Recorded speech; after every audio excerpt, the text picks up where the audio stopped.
Hello all, and welcome to Sunday Q&A and the case of the missing video. We done Pete the Courier detective this time.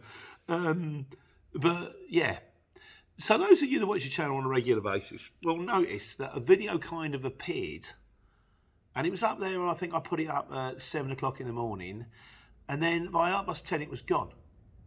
Where's it gone? Who got rid of the video? Well, I'll tell you a story.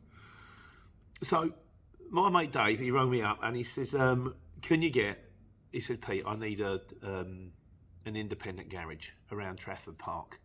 So I put it out to you guys. I said, anybody know a good independent garage around Trafford Park, you know? And the situation had been this. He'd taken the lorry into Mercedes. Mercedes had stripped it, didn't have the part, and VOR'd it.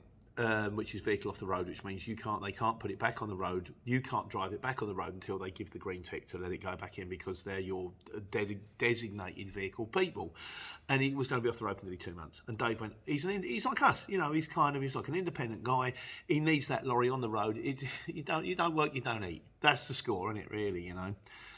So I put the video up in the morning at 7 o'clock saying, can anyone help Dave out? And thanks to you guys, we got some recommendations from garages, people that could maybe drive him in and all that kind of stuff. And then about 10:30, I was tipping in Eastbourne. I got a phone call from Dave. And he says, you'll never guess what? Mercedes have been on the phone. I went, you're joking? Because I never mentioned Mercedes in the title of the video. I did say that Mercedes did have the lorry. We did have a little conversation, me and Dave, about the fact that sometimes main dealers and HTC, well, DAF are the same. I'm sure all of them are very similar in the fact that if you're dealing with fleet all the time, if Tesco's lose a lorry, they just go, well, okay, one of our 200 lorries is off the road. We'll just deal with the other 199. It's not a problem, like, you know. But for people like us, owner drivers, a bit more of an issue. And the chief mechanic's been on the phone to Dave, and he says, it's an oversight. He said, I didn't realise this was going on. He said, I'm looking at your case personally now. He said, I still believe it's a steering column, because Dave thought it might be a bush, but he said, I'm going to have a proper look at it myself. So fair play to Mercedes. Once the issue got flagged, they were on it like a car bonnet, and credit where credit's due. That's great. He said, what we're going to do is we understand the situation you're in now. Going to put the vehicle back together. Not going to charge you for it. It wasn't. No, that was right. The guy turned around to him. He said, we've seen the video. He said, and some of the things that were in the video aren't exactly true. And Dave went, oh yeah, like what? And the bloke went, okay, fair point.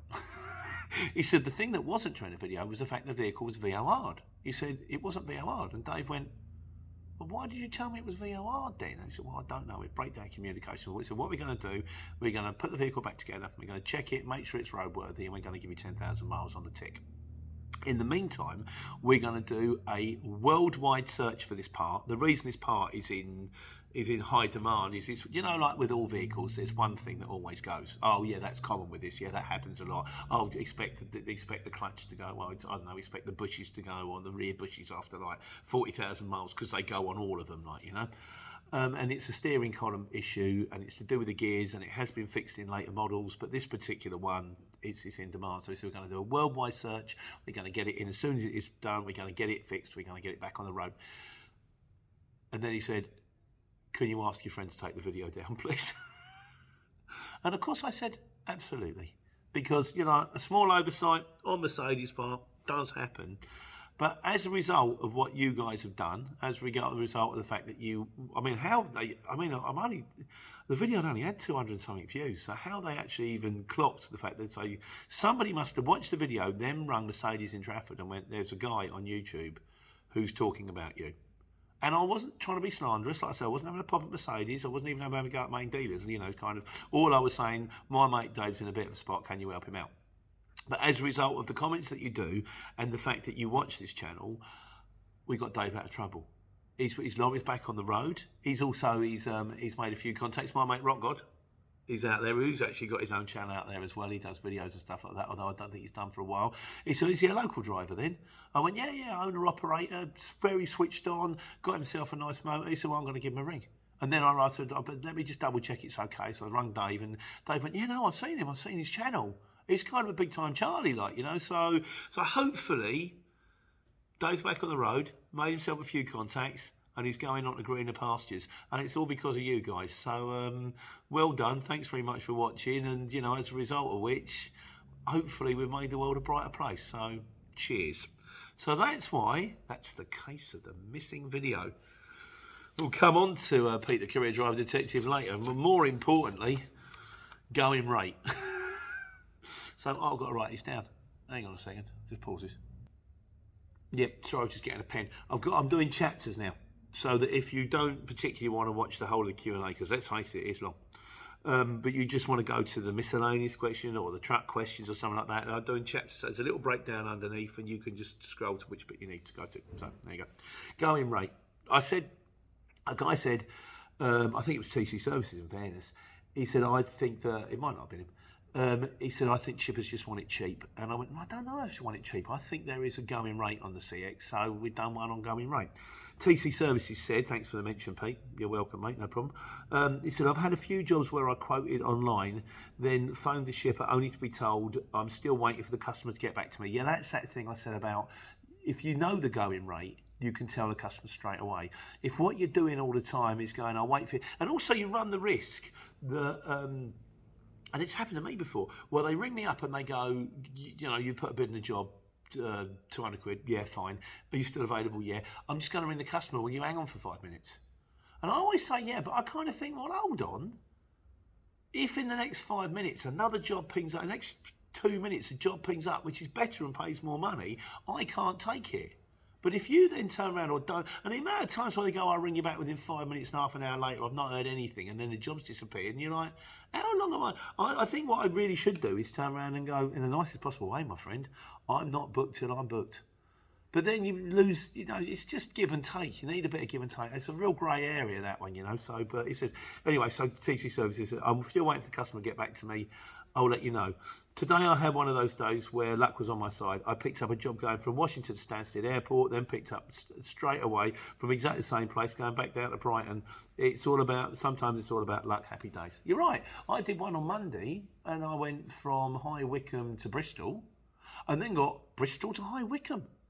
If I lived in High Wycombe, I'd have been very happy, wouldn't I? You know, as is, High Wycombe, not a million miles away from Dunstable. It was still a good day, good run. I put my jeans on. I'm going back to combat. They're just too hot. I was sitting there and I think it was about 23 degrees. All these lads with like beards and sort of tattoos, young, good-looking geezers walking around, and there's me in my jeans and my t-shirt and my boots and my high vis, thinking I'm really warm. I've got a confession. I was on the back of the truck at one stage when no one was looking. I went to the back of the truck just when no one could see me and just pulled my jeans down for like 30 seconds for a minute just to try and get some air around my legs. It was so hot. But anyway, it's getting colder now. There was frost on the windscreen of the car this morning, so I'm looking forward to it.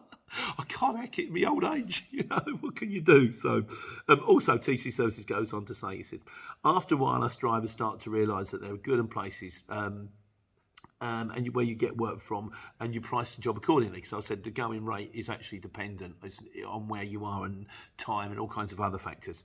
We've done a video about that one before, like, you know. A shipper who has no vehicles and just posts jobs would have no idea of this and will probably choose a low bid, as they're doing prices from A to B point according to the vehicle size and what the job needs. Whereas a driver will add on more to a price knowing it full well. It will be very hard to get any work back. Yeah, so what we're saying there is the fact that a decent driver will add money on a job. Say it's going to like Skegness, you think I'm going to come back empty. Whereas someone who doesn't know what they're doing is more likely to just give the mileage rate. But then if you take the cheapest quote, you're probably getting a driver who doesn't know what he's doing. Having said that, I didn't know what I was doing to start with. I gave cheap quotes because I got it wrong, but I still got the job done well. It just cost me money. You're taking a risk, though, that, you know, you might be getting someone who's not quite switched on and just doesn't do it. But pay your money, you take your choice. CW Logistics says, Pete, he said, I think you're right regarding the supply and demand and going right. I did that. to going rate. And as Robert Fletcher says, what I'm talking about there in the middle bit is equilibrium price. And Ian the shipper, C11 Yan, says, Pete, you just described consumer surplus plus product surplus and market equilibrium. Going rate will be within 20% of market equilibrium. I'm doing another video this week, which is why does the chart of the CX charge as much as it does and how can it get away with it? And I kind of explain that a little bit more. It's still very Mickey Mouse, Janet and John, but I'm coming into it. As far as like the market equilibrium, the thing I wish I'd said in this week's video is what I think you do is you work out your cost. The price that you bid on a job should be cost plus normal profit. So you go, well, the job's going to cost me this much money in diesel, wear and tear, and I want to earn this much money because I think that's normal profit. Anything above normal profit's a boon. Anything under normal profit, sometimes you have to take if competition is fierce. But the way you work it out is, I'm jumping the gun. I'm coming back to CW Logistics. He says, for example, I ended up in Newcastle tonight. Looking at the feed, there were no jobs for tomorrow, but lots of drivers. And I know to win a job out of Newcastle, I'd have to lower my price and hope to get one. I've done that before. What I like to do in busy drivers areas, such as is increase my search radius to 100 miles to get to more rural areas, such as the Lake District, where I find fewer drivers. There was a small van job coming out first thing in the distance and going the distance, so I bid 120 a mile plus 50 quid for running the 90 miles, the dead miles to go fetch it. Got a call within 5 minutes, so I spent my evening driving through the lakes rather than watching Netflix. This way I know I've got 190 in the bank by 10:30 tomorrow morning with plenty of time to get more work, whereas I could have been looking for my first job and still in Newcastle. Happy days. Very sensible. CW, yeah, absolutely. I've done that one before. I mean, in the early days, I dropped in Glasgow and my mate said, I've got 2 kidney machines to return. When I was in the Luton, one coming out of Preston and one coming out of Birmingham, and I went, no, I mean, I'm doing 2.5 hours to fetch it. I sat in Glasgow for 2.5 hours, couldn't get a job, and then rang him. He said, you're too late to do it now, you won't get it in time. I wish I'd just done my Glasgow job, driven straight down to Preston, picked up the first one, picked up one in Birmingham, dropped it off, and I got my dough. But we learn as we go. We learn as we go. Android Lloyd said, time is the most important factor in this game, not mileage. He said, for example, this is true, a job going from Feltham to the Excel Centre in E16 posted at peak rush hour, you wouldn't quote by mileage, but instead you'd quote for the duration charge plus duration. In fairness, you quote day rate on that. If you've got to drive from Feltham right through the heart of London on a Friday afternoon, it's going to take 4 to 5 hours. And then you possibly, including the time it's going to get you tipped at the Excel by the time you've actually found your right gate, gone to the thing, got your ticket, waited to be driven up the ramp, you're in the purple area, yeah, sorry mate, there's a queue, you're going to be on that forever. So, I mean, you can add the waiting time at the end, but yeah, you're right mate, time is a big factor. He also says, many shippers don't have their own fleet, they just subcontract work out. Lots of shippers tend to offer silly money for hot shots when they clearly do not know the industry. It happens. So, Shane Hardy, we're still on going right here. Shane Hardy says, basically you have to find the sweet spot, do your research and go and get on prices. That's what he's talking about again. That's that equilibrium price bang in the middle of it. And like I say, there's one coming up on Tuesday, I think, which should cover that a bit more in my Mickey Mouse fashion. And Sean Gilmartin said, when I started in this game, you didn't have to be VAT registered. Rely on backloads or tramp, make a living. Now, though, he said 12 years ago, I bought a Sprinter 213 medium wheelbase standard with a service contract for up to 3 years, 270k for 21 plus VAT. Still sounds quite dear to me. How much is the equivalent now, I wonder? I remember when we were running vans back on the market in 1985-86, you could get an LT35, the old Volkswagen vans, which were kind of, what would that be? I guess probably medium. They were like medium wheelbase, low roof, but they were square. You get a lot of gear in one of those. £5 grand. It's unreal, isn't it? You think about it, what it used to be and what it is now. Gives me the heebie-jeebies. So, Pete the Courier Detective. Yeah, I just did the one sort of like trying to find my way around, Wayne Rawlins said, he said, that's nice, look at that one day. What was nice, Pete? Wayne, I can't remember. I do these videos and I've got one camera facing me that sits on the dashboard and you press play and they just go. So one faces me and one faces the road. And I must have seen something nice and thought what I'll do is when I do that in the edit, I'll do that and then I'll show you what it was and then come back to me and then forgot. Chances are, could have been a Ferrari, could have been an Aston Martin. If I'm honest, it was either probably a really nice DAF or a pickup. I like pickups.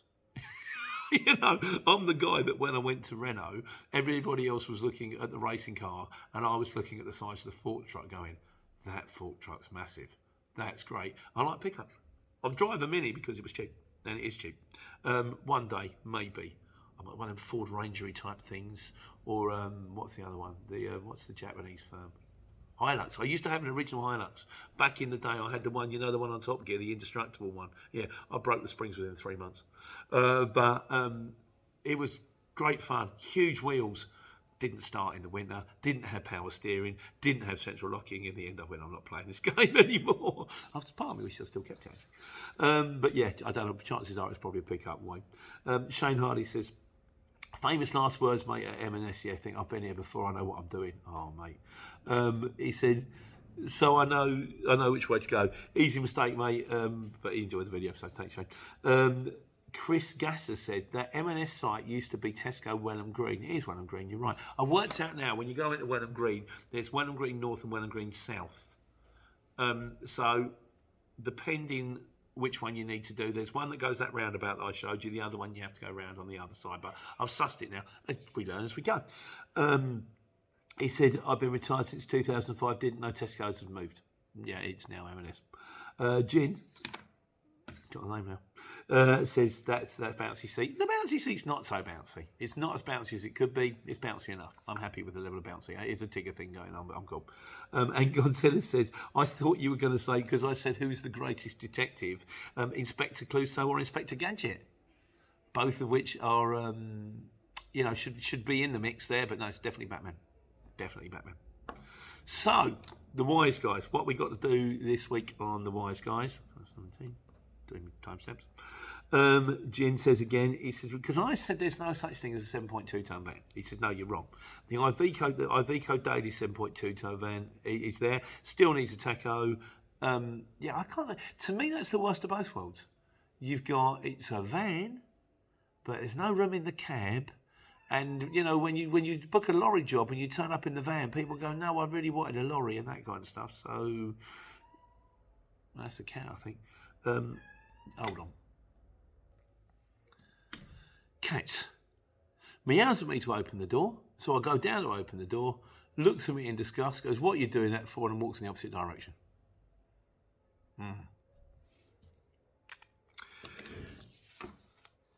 Wide awake. He said, we're on the question now. Oh, Steve Campbell also filled me in. He said the Iveco Daily is a 7.2 tonne van, but it's still a tacho. Anything over 3.5 tonne needs a tacho. That's it. That's the weight limit. That's why I say about Luton's, because it's the one you can drive without driver's hours, without tachos, without cards. If you want to go, I mean, I elected to do it and I don't regret it. If you want to go big, go big. But be aware of the world of pain that you're going to be inviting in on yourself. Wide Awake says, I've been looking everywhere to find it, but is it legal? Right, we need the Wise Guys in this one. Is it legal to load some goods on the passenger side of your van? Can anyone help me, please? I think the answer is no. It will depend on your insurance. But I believe that most insurances will say that your goods have got to be carried in the back. So chances are if you get stopped by the police, probably they won't say or do anything because they probably won't even hit their radar. But if you have an accident and they can prove you've got goods in the front, there's a good chance that they won't pay. And in my experience, if they can find a way not to pay, they do. Motti, 3 hashtags, says, when you're sitting on a bay in a cab with no access to the back of your truck, can you keep an eye on the unloaders to check for damage on your vehicle before leaving? If you do not witness some damage in your vehicle, a claim may be difficult. If you're an owner-driver, repairs could be expensive. Maybe CCTV in the back would be a good investment. Have you had any damage done to your vehicles by dodgy, do not care forkies? Right. When you're on a bay, there isn't a lot of damage they can do, really. I mean, theoretically, if they're driving a fork truck into the back of in the back of your lorry, which has happened, or no, not even that, they'll drive a motorised pallet truck Even if the fork's at the side of the curves, and a motorised pallet truck probably isn't going to do any damage. They might damage their own load, but if they do that, surely that's on them. To actually damage any of your truck is unlikely. Have I had any damage done by forkies? Yes, I have. I pulled my curtain back once, and I put the bar, I tucked it on the inside so it was out of the guy's way. And then when I went to put the bar back in, I couldn't get it back in. In the end, I had a cable tie the damn thing in. And for some reason, I thought it was my fault. And it was only until I got back I got the mechanic repair it. He said, no, what's happened is the fork truck's hit it. So the guy's come out with the fork truck, probably hit it, probably not said anything. And what I should have done when I couldn't get the bar back in, I go, mate, what you done? You've done the truck in. But they probably go, no, it wasn't me, mate. I don't know. It's just, but yes, it has happened, and I didn't have the sense to flag it. If it does happen again, I do have the sense to flag it. I'll let you know. So trucks, we're on trucks now. Oh yeah, no, this is Godzilla's. He says like on the kind of snobbery among trucks. He said big. The van, he said puddle truck jumpers slightly bigger. He said never understood the snobbery in class 1 to any other truck. They're all still on taco. We're all together with the same like miles and stuff like that. One's around 12 foot longer than normal. With pumps rear and a platform hanging on the back. He said, I've got a 4-wheel steer, but to be honest, there's such a massive overhang it hardly helps. I'm also not allowed on public roads due to the weight and size, plus it does 19 miles per hour flat out. How's life on the airport treating you there, mate? It's good, isn't it, really? Oh, and he said, Potmaster. Yeah, I did give myself a single point as I got the track correct, but not the artist. It was Buggles with video killed the radio star, or in my case, Biggles. It was Trevor Horn, wasn't it? Buggles, I think.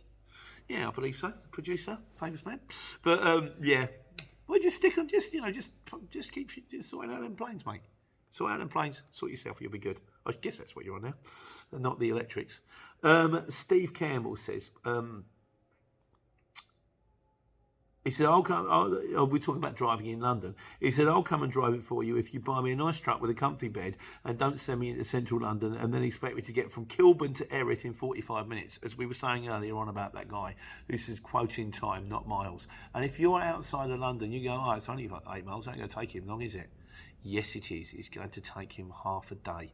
I once picked a job up when I was on the Luton, and I was in Camden, and the job was picking up from, it was over London Bridge. It was kind of Bermondsey way, and I kind of went, I should be there within an hour. Not hope. They run me an hour and a half to where I city it was. Where are you? I said, I'm stuck in traffic.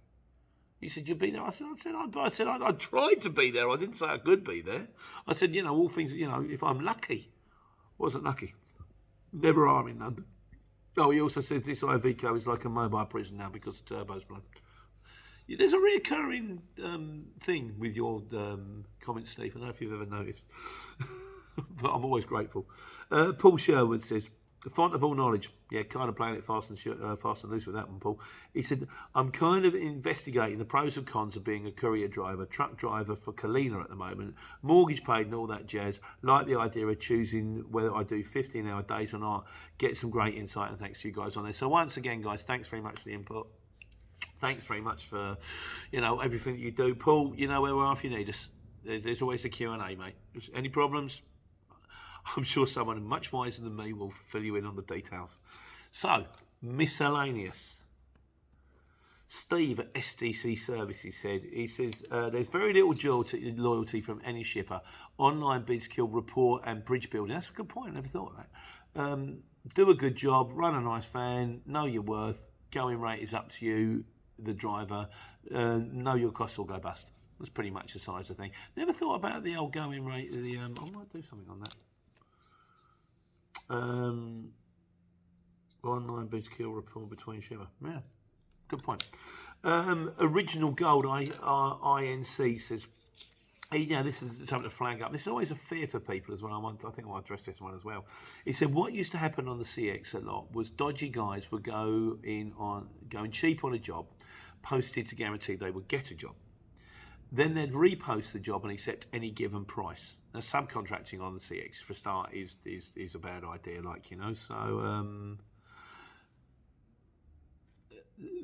yeah. So that's you're not allowed to do it. Basically, I know. I never did that subcontracting, but I did. You did that one. You definitely can't. Well, that's yeah. He says, as a new member, they would have hardly any feedback. So let's say a driver is desperate and takes a chance on a new member. So he goes in high on price to cover himself. So what they're saying is they buy the job cheap and then they'll resell the job onto someone else for more money than they bought the job on for, but they've got no intention of paying him. He says,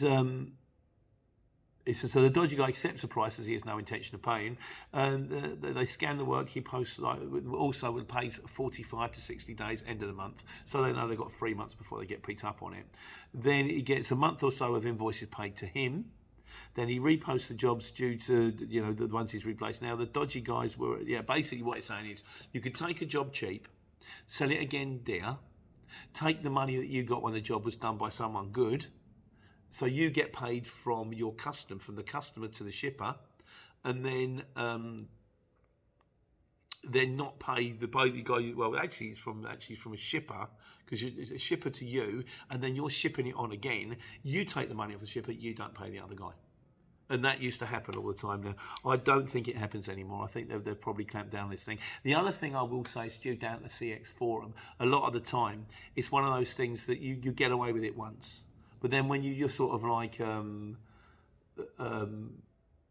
AB haulage, and then you go bust because you haven't paid anybody, and then you reappear the next day of BC haulage, everyone on the forum says, they're BC haulage. Remember AB haulage? Don't touch them. And the word gets around really quickly. So, I mean, it's not... There's something in morals in this, that honestly, it's your soul at the end of the day. It's your heart that's weighed against a feather, So, choose to do it, choose not to do it. We just have to be clever, and you are going to get stung sometimes. Fortunately, I believe 99% of the people on the CX are good, bona fide people who are out there to try and build a living, build companies, so you're kind of doing okay. Maybe not 95, maybe 98, maybe not 99, maybe 96.2, don't know. Apparently, 37.3% of all statistics are false. Lion says, love your living room. So do I, Lion. Thanks very much, mate. It's been a fight to keep it. My mortgage rate's changing. I'm not circuit anymore. Bless them. Unfortunately, the videos that we're doing for them didn't get the metrics that they were hoping for, which means I think they didn't get enough views, and I think they're a bit up against it with the editing, because I'd make the videos and then they wouldn't put them out. And that's a bit of a blow. I found that one out on Wednesday, and then Thursday found out that because my mortgage rate was locked in and it's not locked in anymore, my mortgage is now trebling. So we're due to be launching the 5th truck anytime this month, and hopefully a 6th one by Christmas. Please God. Otherwise, I might be making the channel a subscription channel and asking for crowdfunding. It'd be all right. I've been in worse positions before. Many, many worse positions before. Write a book about it. Please read. Right, and the final thing we're going to come down to today is radio, which is a new one. We're talking about radio now. So I think Godzilla was saying about Pot Mastery's points. My score tends to be between 3 and 36. Never got 39. Still never got 39. I normally get mucked up by the year. And if I get the year right, I miss another one. But so we got Nick over at London Creative. He said, isn't 80s radio 1 these days? I don't think so. I think I don't know. It's all they seem to play in clubs and bars now. It's all 80s music. Why? Well, because it's cheap, and anyone born after 1991. Scott Mills is going over to radio. Apparently, I found out he's taking over Steve Wright in the afternoon. I like Scott Mills. I think he's great. So now I've got the dilemma: do I stick with Craig Charles, or do I go over to Scott Mills? And I probably will go over to Scott Mills, but I need to be on Radio 6 some of the time because I'm missing new music otherwise. But then I tend to go according to DJs. We'll work it out. I'll work it out. No one cares. That's why I put it at the end. Steve Campbell said, not listened to Radio 1 since Chris Moyles on The Breakfast Show. He's on X as well now, as is Johnny Vaughan. But the thing about it's the adverts drive me potty. I'm sure it was back in 2004. I was working as an industrial cleaner. Well, this is more Steve Campbell's news, guys. He said, when I was in 2004, I was working as an industrial cleaner and appointed listener, this is in the prison, in case any lad was feeling suicidal. So I would go and spend a night in a cell with them and help them. Although after 13 weeks I stopped being a listener, as I pointed out to one lad who wanted to hang himself out the window bars that it was too tall for the noose to have effect. I suggested pouring water and shower gel on the floor immediately in front of the window, so when he jumps he slips back and breaks his neck. The governor of Northall was not amused. You don't say. Steve, leave it behind, mate. Just get in that lorry. There's a new life out there for you, I'm telling you. And the final word this week goes to TC Services, who started all this, I believe. He said, used to listen to Six all the time until they started messing with the DJ schedule. First they moved Radcliffe and McConey from the afternoon slot to weekends. I know, I was gutted. Radcliffe and... Stuart McConey is probably my favourite DJ, and Radcliffe and McConey together were just hilarious. They did Chris on the radio. When they talk about crisps on the radio, I've got a cat, by the way, that's what that is. You're an attention seeker, you, aren't you? This is Boliv. She's my cat. We got 4 of them. This is mine. Yeah, I love Chris on the radio. And thank you for the music news and all that kind of stuff. Then they moved Sean Keaveney from the breakfast show, which was hard. He was good in the morning because he's dour. But it seemed to work when everybody else is sort of, hi, morning, yeah, excited. He was like, yeah, it's morning, could play a song. When they moved him to the afternoon, it just didn't seem to work. And I think his heart went out of it, to be honest with you. He said, I've stopped listening now and only listen to LBC all day. Fair enough. You miss the music, though. I like the new music. So that's it for this week. It's funeral time, isn't it? It's, ironically enough for me, I'm going to a funeral tomorrow because this is Sunday, because I'm recording on Saturday, Sunday. It's one of my best mates' mums died, and so I'm going to be watching it on the telly in the morning and catching the live show in the afternoon.